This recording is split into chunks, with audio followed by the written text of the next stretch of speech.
Prime, podcast for curious mind.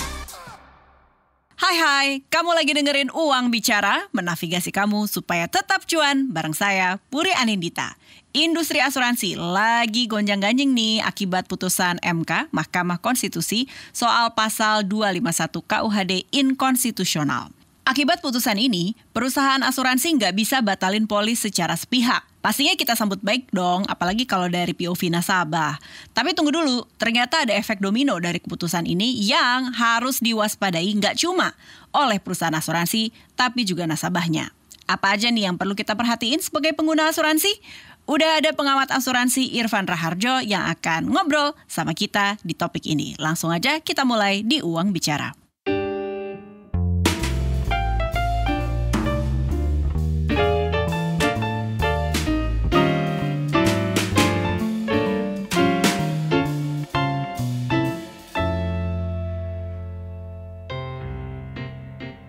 Selamat datang di Uang Bicara. Selamat siang. Siang Pak, kita merekam ini di siang hari Pak, langsung aja nih. Apa jadinya efek dari putusan MK ini kalau kita pakai POV atau pandangan dari pemilik polis atau tertanggung? Ya, putusan pasal 251 KUH Dagang yang diputus oleh Mahkamah Konstitusi pada tanggal 3 Januari yang lalu menyatakan pasal 251 KUH Dagang itu menjadi inkonstitusional bersyarat dalam arti bahwa dia tetap berlaku tapi menjadi tidak inkonstitusional, artinya tidak melindungi nasabah kalau pembatalan itu tidak dimaknai harus dengan kesepakatan kedua belah pihak dan dengan atau pengeputusan pengadilan. Selama ini pasal 251 KUH Dagang itu mengandung persyaratan bahwa seluruh nasabah asuransi itu pada saat mereka mengajukan asuransi harus mengungkapkan seluruh fakta-fakta material yang diketahuinya dapat mempengaruhi sikap seorang penanggung atau underwriter untuk menerima atau tidak menerima risiko yang diajukan kepada perusahaan asuransi.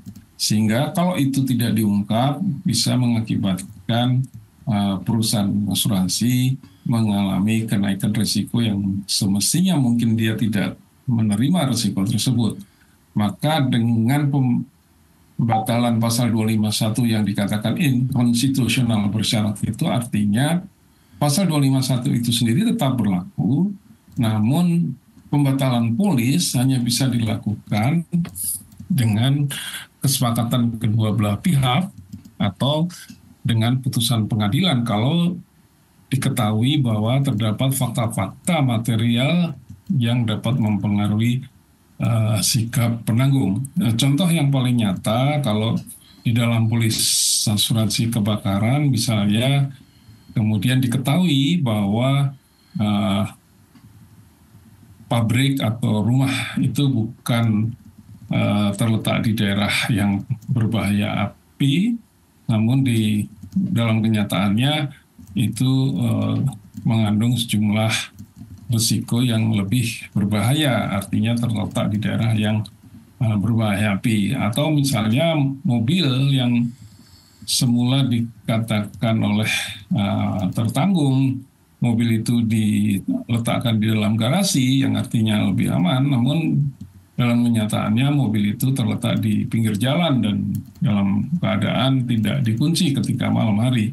Itu yang menunjukkan bahwa tertanggung tidak mengungkapkan fakta yang sebenarnya, sehingga kalau itu diketahui kemudian maka penanggung sesuai dengan pasal 251 KUH Dagang bisa membatalkan polis. Namun dengan adanya putusan MK, perusahaan asuransi tidak dapat membatalkan polis kalau itu diketahuinya kemudian, kecuali dengan persetujuan tertanggung dan atau dengan keputusan pengadilan. Nah itu yang menjadi substansi dari putusan 83 Mahkamah Konstitusi tersebut. Terdapat beberapa fakta yang disebut material, misalnya non-description, tidak mengungkapkan fakta yang sebenarnya, atau misrepresentation, nasabah salah mendeskripsikan informasi kepada penanggung. Misalnya tadi contoh rumah yang dikatakan tidak di daerah berbahaya api, namun kenyataannya di sekitarnya terdapat objek-objek yang mengandung api dan sebagainya. Itu yang disebut misdescription. Kemudian bisa juga concealment. Concealment itu secara sengaja menyembunyikan fakta. Dan ada lagi non-disclosure of material fact, yaitu tidak mengungkapkan fakta yang sebenarnya. Keempat hal itu yang bisa menyebabkan pembatalan polis oleh penanggung akibat tidak diungkapkannya fakta material kepada penanggung. Namun dengan putusan 83 itu tidak bisa semata-mata dibatalkan oleh penanggung kecuali dengan persetujuan tertanggung dan atau dengan putusan pengadilan. Itu yang disebut dengan bersyarat.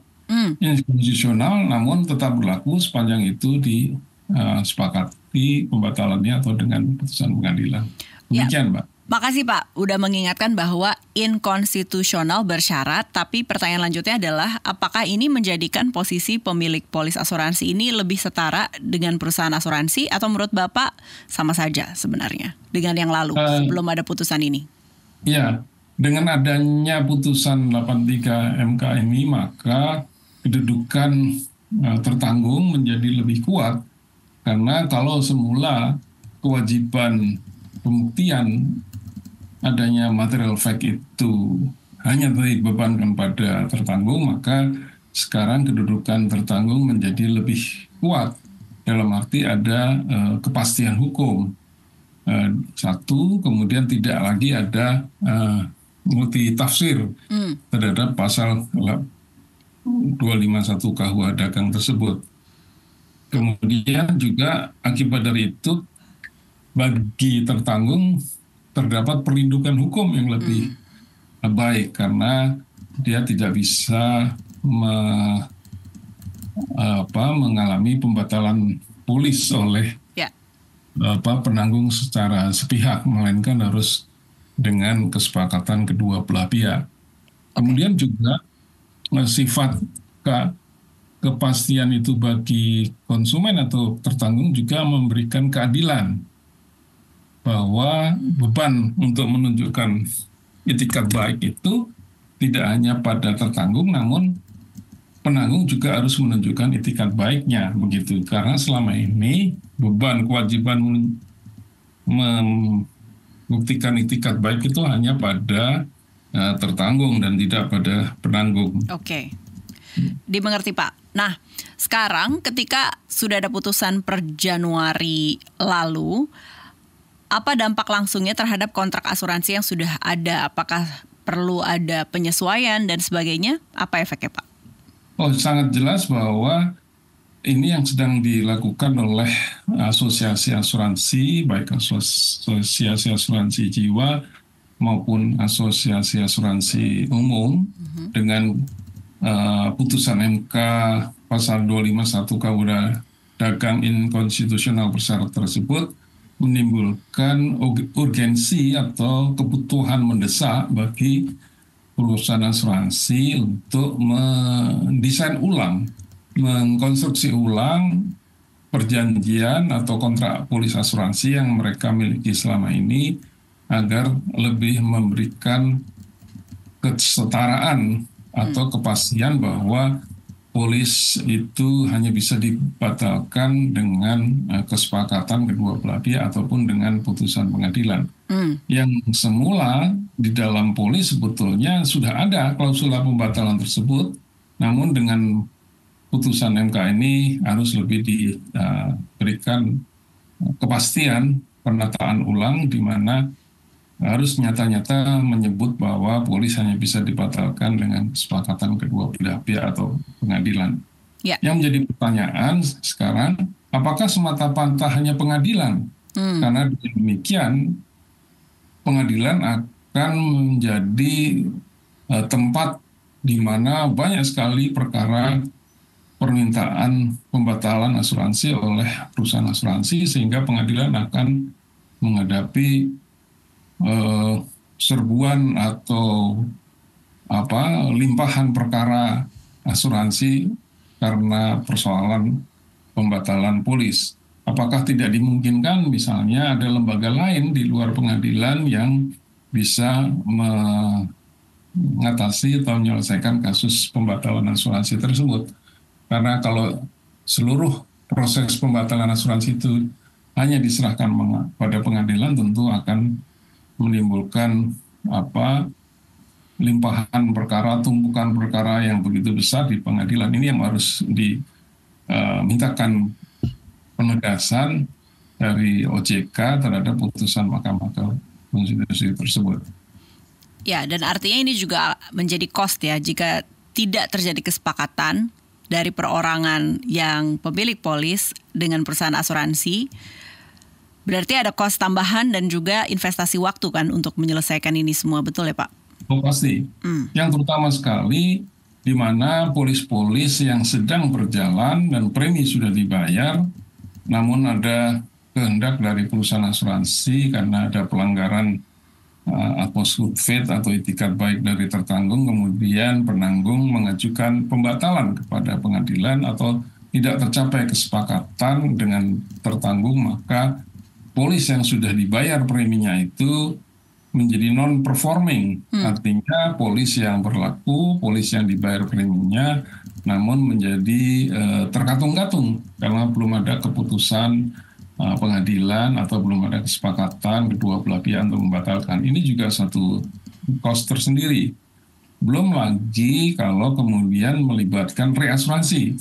Reasuransi itu adalah pihak yang menerima risiko dari perusahaan asuransi. Jadi asuransi dari perusahaan asuransi itu disebut reasuransi. Ya, bagaimana kalau pihak reasuransi, terutama kalau itu di luar negeri, membatalkan polis, membatalkan pertanggungannya, namun tidak dibenarkan oleh putusan Mahkamah Konstitusi itu, namun itu di luar jangkauan dari yurisdiksi atau wilayah hukum Indonesia karena berada di luar negeri. Namun mereka membatalkan sepihak, sedangkan putusan MK tidak membenarkan pembatalan itu sepihak. Namun tidak terjangkau oleh hukum kita karena itu ada di yurisdiksi internasional. Itu yang juga masalah. Tadinya saya menyambut ini dengan optimis ya kalau dari POV pemilik polis. Tapi mendengar penjelasan Bapak kayaknya kita harus bersiap lagi dengan penyelesaian yang lebih rumit nantinya gitu ya. Nah ini akan terkait juga dengan premi asuransi dan klaim yang mungkin terpengaruh nih. Karena tahun lalu 2024 banyak pembicaraan gitu ya di social media membicarakan harga naik nih, premiku naik. Itu satu. Dua, ada beberapa rumah sakit tertentu yang akhirnya tidak lagi bekerja sama atau tidak berpartner dengan perusahaan asuransi.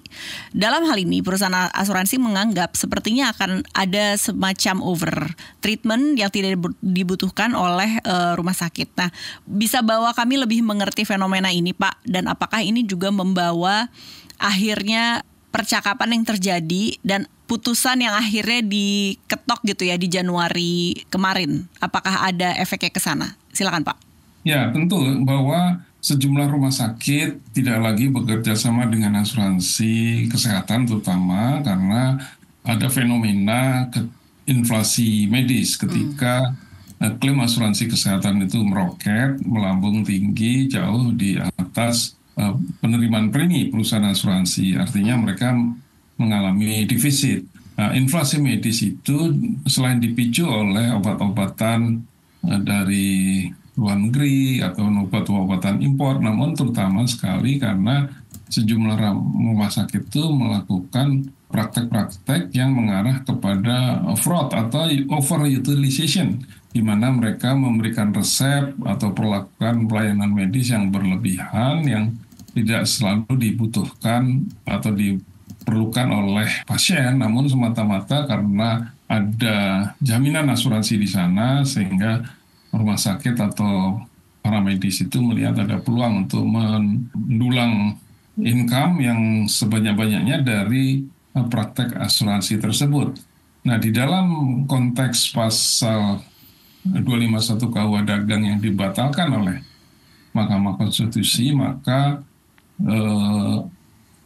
menjadi makin sulit bagi perusahaan asuransi untuk membatalkan polis manakala menghadapi inflasi medis tadi, ketika klaimnya menunggak, klaimnya melambung, namun untuk membatalkan polis tidak mudah, sekalipun ada dugaan praktek tidak baik, terutama sekali dengan rekam medis di masa lalu yang tidak terungkap dan baru terungkap saat ini ketika klaim itu melambung, maka tidak mudah bagi perusahaan asuransi untuk membatalkan polis karena harus sepakatan kedua belah pihak. Ini yang menjadi persoalan di adanya putusan MK tadi.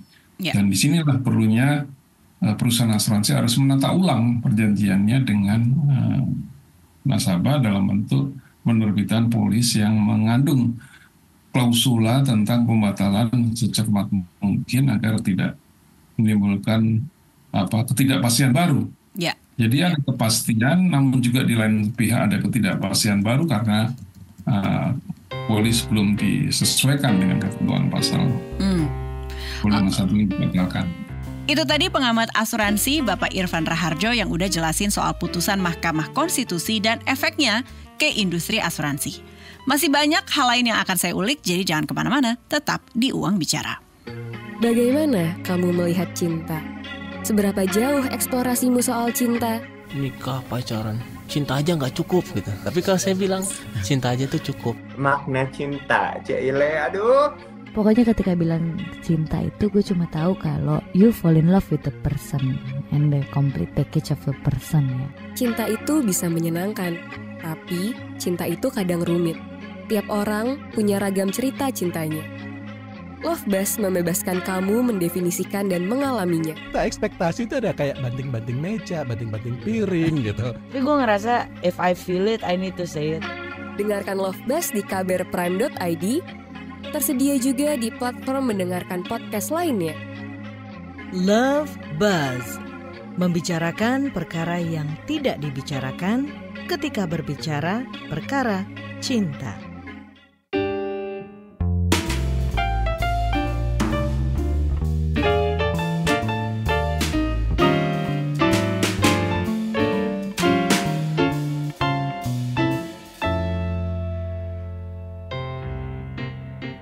Kamu masih dengerin Uang Bicara, menavigasi kamu supaya tetap cuan bareng saya, Puri Anindita. Di episode ini, kita lagi ngobrol sama pengamat asuransi Pak Irfan Raharjo soal dampak putusan MK pasal 251 KUHD soal asuransi.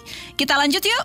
Ini kalau respon dari perusahaan asuransi, di industri asuransi, apakah sudah ada trajektori dari mereka-mereka yang pelaku? Sepertinya dengan muncul ketidakpastian baru, sepertinya akan berefek bahwa industri ini akan menurun, misalnya ya, pendapatannya sekian persen. Apakah sudah ada percakapan itu?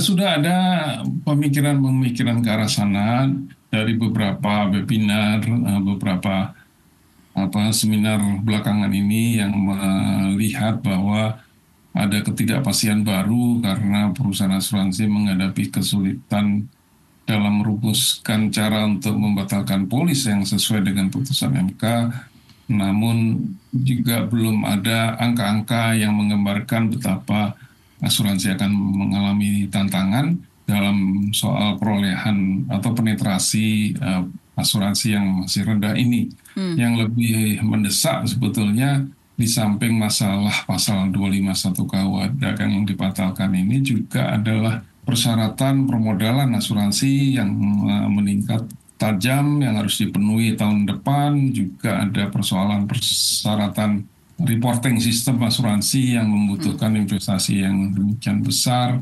Juga persyaratan modal dalam pemasaran asuransi kredit, asuransi unit link yang semua membutuhkan sumber daya yang tidak sedikit, maka akan lebih menjadikan tantangan asuransi menjadi lebih berat ditambah dengan putusan MK ini tadi.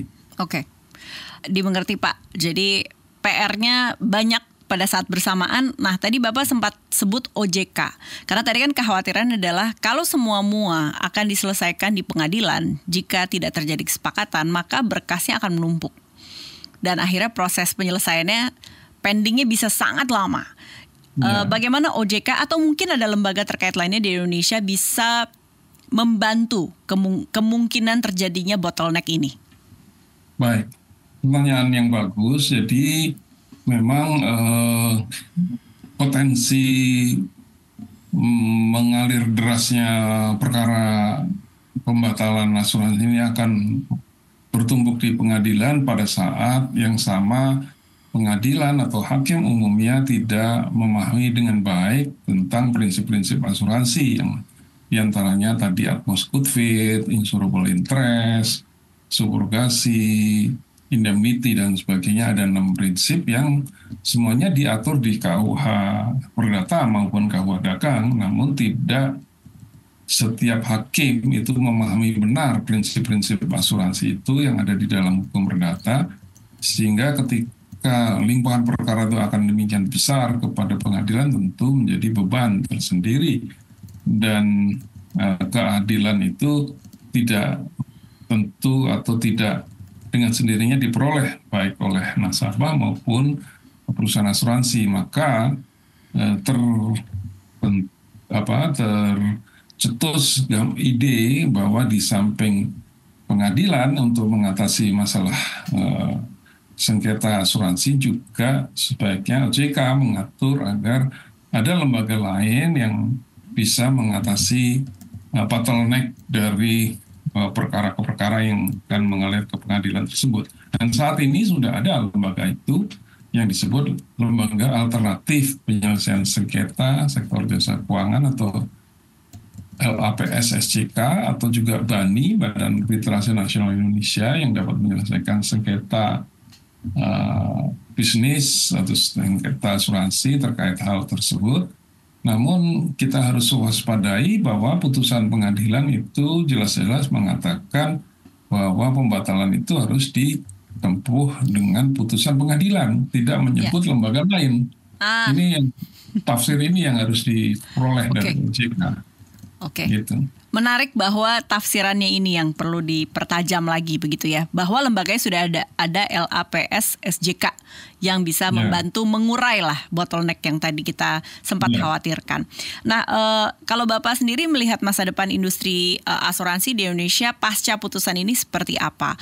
Apakah kayaknya akan stagnan dulu karena ini lagi masa desain ulang misalnya ya, atau akan ada inovasi baru yang berkembang sebagai respons dan mungkin akan naik lebih eksponensial lagi? Silakan Pak. Ya, tentu ada masa-masa learning curve ya di saat kita menghadapi putusan MK 83 tersebut. Tentu seperti yang sedang dilakukan oleh industri asuransi jiwa dan umum bersama para stakeholders lainnya, bersama-sama menata ulang industri ini dengan menyusun kontrak asuransi yang lebih sesuai dengan putusan MK tersebut. Namun di dalam jangka pendek tentu ada tekanan-tekanan pada ketidakpastian bagi perusahaan asuransi. Namun di jangka panjang kita melihat bahwa secara positif bahwa kepercayaan kepada industri asuransi akan menjadi lebih baik karena ada keadilan kepada konsumen atau tertanggung, bahwa mereka tidak sepihak saja dituntut untuk beritikat baik, namun perusahaan asuransi pun demikian harus menunjukkan itikat baiknya. Namun juga kita sadari bahwa penataan ulang itu bukan saja pada tingkat pemasaran, namun juga pada penyelesaian klaim maupun proses underwriting-nya sendiri harus lebih hati-hati, demikian. Baik, apa yang Bapak ingin sampaikan kepada teman-teman kita nih, konsumen asuransi gitu atau pemegang polis, tertanggung, menjadi ahli waris gitu ya, pasca putusan ini bisa jadi sudah memiliki kontrak atau sedang berpikir-pikir, saya sebenarnya lagi ingin punya asuransi jiwa gitu misalnya, atau asuransi mobil dan sebagainya. Adakah hal-hal atau kebaruan-kebaruan yang perlu menjadi pengingat untuk kita semua, Pak? Ya, tentu putusan MK tersebut menuntut tidak saja nasabah harus menunjukkan tetap beritikat baik, namun juga ada tuntutan kepada perusahaan asuransi untuk tidak semena-mena selalu menunda pembayaran klaim, terlebih membatalkan polis dengan alasan tidak terungkapnya etikat baik atau keharusan mengungkapkan fakta material. Karena yang menjadi dasar dari tuntutan nasabah ke Mahkamah Konstitusi tersebut adalah seringkali pasal 251 itu dijadikan pedang bermata dua bagi asuransi untuk menolak klaim karena alasan-alasan yang tidak substansial.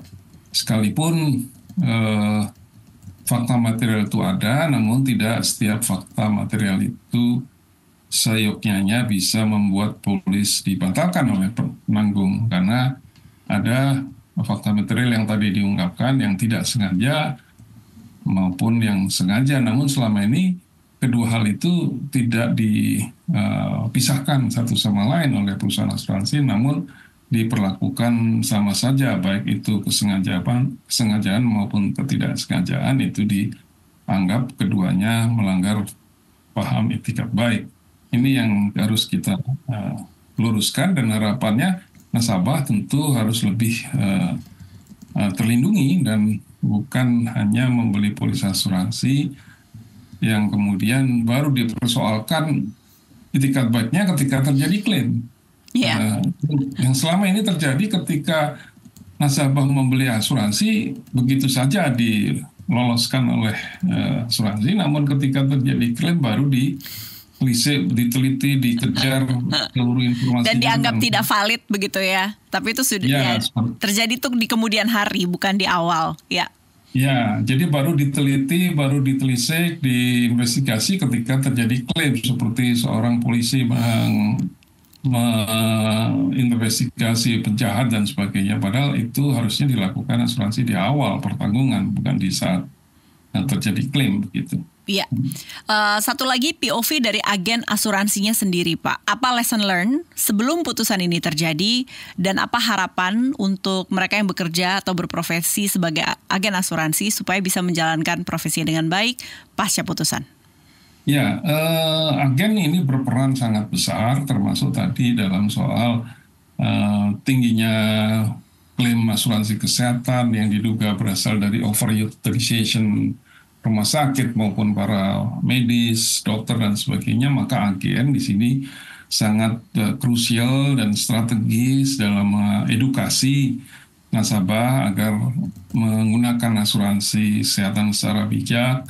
Demikian pun agen ini sangat krusial ketika membantu untuk mengisi surat permohonan asuransi dari nasabah. Seringkali mereka mengambil jalan pintas, meminta nasabah untuk mendatanganinya tanpa membaca dengan baik surat permohonan asuransi. Termasuk juga nasabah seringkali menandatangani atas nama nasabah dan semuanya tahu beres, tapi baru menjadi masalah ketika terjadi klaim. Ternyata agen itu melakukan tanda tangan, bahkan sering juga tanda tangan mengatasnamakan nasabah atau tanda tangan palsu, seolah-olah itu nasabah, padahal yang dilakukan adalah tanda tangan oleh agen. Termasuk dalam hal ini sering mengungkapkan informasi yang salah, termasuk memasukkan angka gaji atau pendapatan yang tidak sesuai, termasuk juga dalam hal ini agen menyembunyikan fakta-fakta yang diketahuinya nasabah itu pernah operasi dan sebagainya, namun tidak diungkapkan oleh agen yang mengisi surat permintaan pertanggungan tersebut. Ini lesson learned di mana agen juga seringkali melakukan mis-selling, menjual produk asuransi namun dikatakan tabungan, dikatakan investasi, yang seolah-olah tidak pernah turun jumlahnya, namun kenyataannya mengandung investasi yang bisa berfluktuasi turun. Itu lesson learned di mana agen pertama sering melakukan mis-selling, kedua melakukan tanda tangan palsu, ketiga melakukan misrepresentation, tidak mengungkap fakta yang sebenarnya. Demikian. Makasih Pak. Terakhir, untuk kami-kami yang masih sangat awam, biasanya tuh ibaratnya asuransi saya ikut kantor aja deh, ikut kantor, dan sekarang ingin memutuskan untuk diri sendiri, apalagi di masa sekarang. Cari tahu perusahaan asuransi yang punya track record baik. Dalam hal ini kan klaim tadi ya, bahwa ketika semua sudah disepakati, kontrak tanda tangani, ketika nanti ada masa klaim tuh bilangnya apa ya, rate dibayarkannya itu tinggi lah gitu. Kemana kita bisa pergi supaya tidak termakan iklan atau marketing? Ya, ini yang juga sulit karena setiap perusahaan asuransi selalu menyatakan diawasi oleh OJK, di bawah pengawasan OJK, selalu labelnya menggunakan predikat diawasi oleh OJK, namun kenyataannya kita menjumpai banyak perusahaan asuransi yang menolak klaim. Yang juga bisa menjadi referensi adalah rating-rating atau apresiasi dari media massa yang memberikan predikat asuransi terbaik kepada perusahaan-perusahaan tertentu, namun juga secara umum bisa kita anggap bahwa perusahaan asing itu lebih baik kinerjanya atau komitmennya dalam membayar klaim dibandingkan perusahaan lokal. Dan itu terjadi pada asuransi jiwa. Namun juga tidak tertutup kemungkinan asuransi jiwa pun seperti banyak terjadi kasus-kasus keluhan nasabah pada produk unit link seperti sebut saja yang banyak marak belakangan ini itu adalah asuransi Prudential, asuransi AXA, asuransi HIA itu juga menghadapi keluhan nasabah yang tidak puas dengan penyelesaian mereka. Jadi tidak semata-mata taken for granted untuk mengatakan perusahaan asing itu lebih baik, namun secara umum bisa kita jadikan pilihan dibandingkan perusahaan lokal. Namun kalau untuk asuransi umum, misalnya kendaraan atau rumah, mungkin asuransi yang punya afiliasi dengan grup besar itu bisa menjadi pilihan, misalnya Sinarmas atau Wanatata atau asuransi lain yang berafiliasi dengan grup-grup besar, namun seperti Pertamina atau Tugu Pratama itu berafiliasi dengan Pertamina, namun juga sejumlah BUMN itu masih bermasalah seperti Jiwasraya dan asuransi lain yang sampai sekarang belum bisa menyelesaikan tunggakan klaimnya kepada nasabah. Demikian, Mbak. Baik, terakhir sekali Pak, ini mungkin agak makro ya. Kita kan tahun lalu diingatkan dengan tragedi CEO asuransi tertentu di Amerika Serikat dicederai bahkan tewas gitu ya karena satu insiden yang sepertinya dugaannya adalah orang ini tidak happy dengan bagaimana asuransi tersebut bekerja dan sepertinya berimplikasi pada orang terdekatnya. Kalau saya pertanyaannya begini, apa lesson learned dari apa yang terjadi karena contohnya di Amerika Serikat yang kita tidak inginkan terjadi di Indonesia? Ya, terutama sekali sebagaimana terjadi di Amerika di United Health yang terjadi dengan CEO-nya yang ditembak itu saya tulis di Kompas 3 Januari yang lalu tentang itikat baik. Itu juga jadi satu pelajaran yang sangat berharga betapa perusahaan asuransi itu sangat mudah menolak klaim. Terutama tadi dengan dalih tidak terpenuhinya itikat baik dari tertanggung. Dan seringkali mereka menunda-nunda pembayaran klaim dengan tuduhan-tuduhan yang tidak berdasar, namun mereka menggunakan alasan nasabah tidak beriktikat baik. Itu lesson learn pertama. Namun lesson learn lain juga kita mendapatkan pelajaran juga dari California, Amerika juga yang mengalami kebakaran hebat di sana. Bahkan asuransi pun juga bisa mengalami gulung tikar ketika jauh sebelum kebakaran itu sendiri terjadi. Jadi lesson learn-nya bahwa asuransi seringkali menolak klaim pada lesson learn pertama dengan pembunuhan tadi, tapi juga asuransi bisa mengalami kebangkrutan ketika mereka menghadapi klaim yang demikian besar. Sehingga di sini peran pemerintah penting untuk bisa menyelenggarakan asuransi wajib, namun sekaligus menjadi penanggung asuransi. Bukan BUMN, tapi pemerintah Berbeda dengan BUMN, kalau BUMN itu lebih kepada tata kelola yang tidak selalu baik. Namun kalau itu pemerintah seharusnya bisa menyelenggarakan asuransi seperti kebakaran yang terjadi California itu yang begitu luas, namun tidak sanggup ditanggung sendiri oleh asuransi. Baru aja kamu dengerin obrolan bareng pengamat asuransi Pak Irfan Raharjo. Episode ini jadi wake up call ya buat kita semua untuk nge-review lagi asuransi kita dan mencermati polis yang sudah kita beli. Nah, kalau teman Uang Bicara punya kritik, punya saran, punya masukan ide soal topik keuangan dan literasi finansial yang ngerasa belum pernah nih dibahas, ayo kirimin emailnya ke podcast@kbrprime.id dengan subjek Uang Bicara. Saya Puri Anindita pamit, dengerin terus Uang Bicara menavigasi kamu supaya tetap cuan setiap Kamis di KBR Prime, Spotify, Noise, dan platform mendengarkan podcast lainnya. Bye for now.